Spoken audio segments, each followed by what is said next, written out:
नमस्ते साथीहरू, स्वागत छ तपाईहरुलाई निरञ्जना जीएम फुड एन्ड फनमा। आज मैले तपाईहरुको माझमा एग चिल्लीको रेसिपी लिएर आएकी छु, जुन हाम्रो घरमा भएका किचन सामग्रीहरू युज गरेर सजिलै बनाउन सकिन्छ। साथै यो एकदमै टेस्टी पनि रहेको छ। अब यसलाई बनाउन सुरु गरौँ। सबैभन्दा सुरुमा मैले यहाँ मसला रेडी गर्दै छु। मिक्सी जार निकालेर मैले थोरै जिरा, थोरै धनिया, त्यसपछि थोरै अदुवाको टुक्राहरू अनि लसुन राखे। त्यसपछि दालचिनीको 2-3 टा टुक्रा राखेकी छु र यो ठुलो इलायची अनि ल्वाङ र सुकमेल राखेर रातो खुर्सानी राखेर मैले यसलाई पिस्नको लागि ढक्कन बन्द गरिदिँदै छु। अब मैले यसलाई पिसेर रेडी गरेर ल्याइसकेकी छु। अब यो मसला रेडी भइसकेको छ। अब त्यसपछि हामी अन्डा रेडी बनाउनतर्फ लागौँ। मैले यहाँ 5 वटा अन्डा ल्याएकी थिएँ। त्यो अन्डाहरू मैले एक एक गर्दै यो कटोरामा राख्दै छु। त्यसपछि सबै अन्डाहरूलाई यसमा राखिसकेपछि हामीले चम्मचको सहायताले यसलाई राम्रोसँग घोल्नु पर्ने हुन्छ।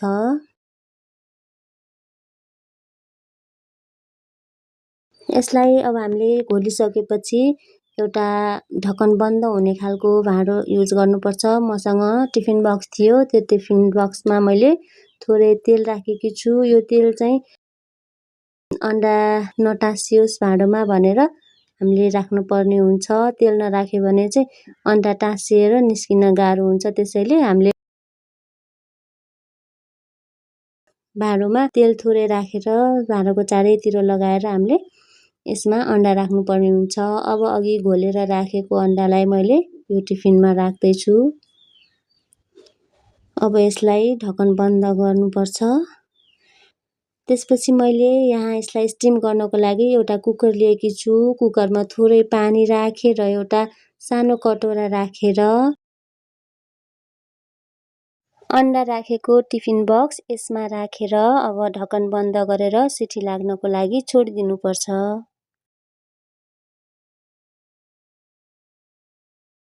कुकरमा 3-4 सिटी लागिसकेपछि अब यसलाई खोलेर हेर्नुपर्छ।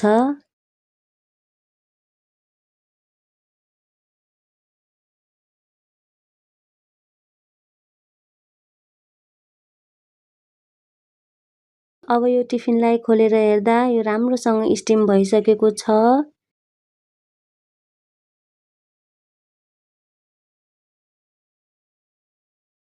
अब यसलाई एउटा प्लेटमा बाहिर निकालौँ।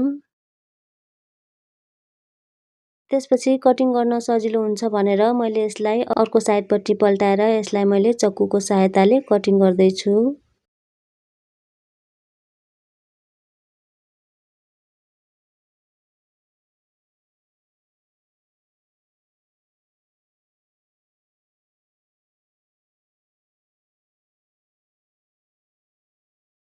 अब यो कटिङ गरेर पनि रेडी भइसक्यो। अब मैले यसलाई फ्राई गर्नको लागि एउटा सानो कराईमा थोरै तेल राखेकी छु।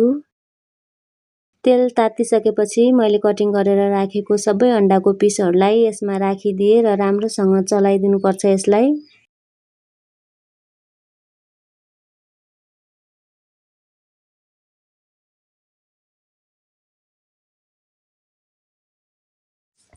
यसलाई हामीले बेला बेलामा चलाउँदै पकाउनु पर्ने हुन्छ। चलाउँदै पकायो भने यसको चारैतिर सबै ठाउँमा सेम कलर आउन जान्छ।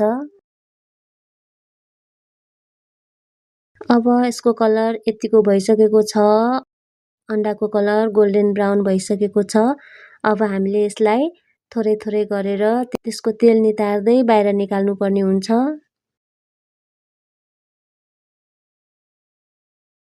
सबै अन्डा बाहिर निकालिसकेपछि मैले यहाँ थोरै मेथी पुराएँ र ठुलो पिसमा काटेको प्याजलाई पनि मैले यसमा राखिदिएँ।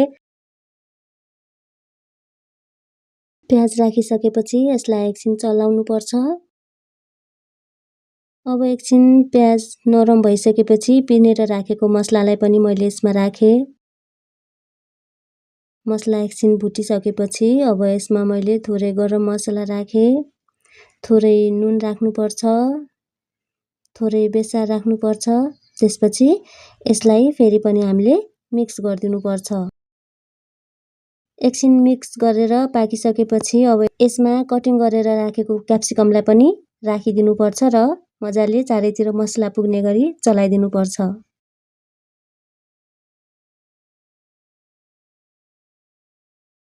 अब मैले यो सबै तरकारीलाई साइडमा राखेर टमाटर राख्दैछु। मैले प्राय तरकारीहरूमा चाहिँ यसरी नै तरकारीलाई साइडमा राखेर टमाटरलाई बिचमा राखेर तलबाट माथिबाट छोपिदिने गर्छु, किनभने यसरी राख्यो भने तल तरकारी डढ्न पाउँदैन र टमाटर पनि चाँडै पाक्ने हुन्छ। अब यसलाई हामीले एकछिन छोपेर पकाउनु पर्ने हुन्छ। लो फ्लेममा 2-3 मिनट मात्रै पकाइसकेपछि अब यसमा मसलाको थोरै पानी राखेर फेरि पनि हामीले यसलाई ढक्कन बन्द गरिदिनु पर्ने हुन्छ।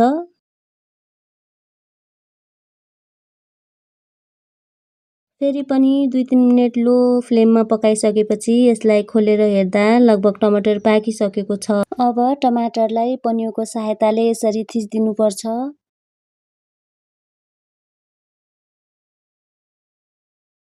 त्यसपछि कटिङ गरेर राखेको अन्डाको पिसलाई यसमा राख्नुपर्छ। अन्डाको पिसलाई राखेर यसलाई मजाले चलाइदिनु पर्ने हुन्छ र थोरै पानी राखेर अब हामीले 4-5 मिनेटको लागि लो फ्लेममा ढक्कन बन्द गरेर पकाउनुपर्छ। 4-5 मिनेट पकाइसकेपछि अब खोलेर हेर्दा यो पाकिसकेको छ।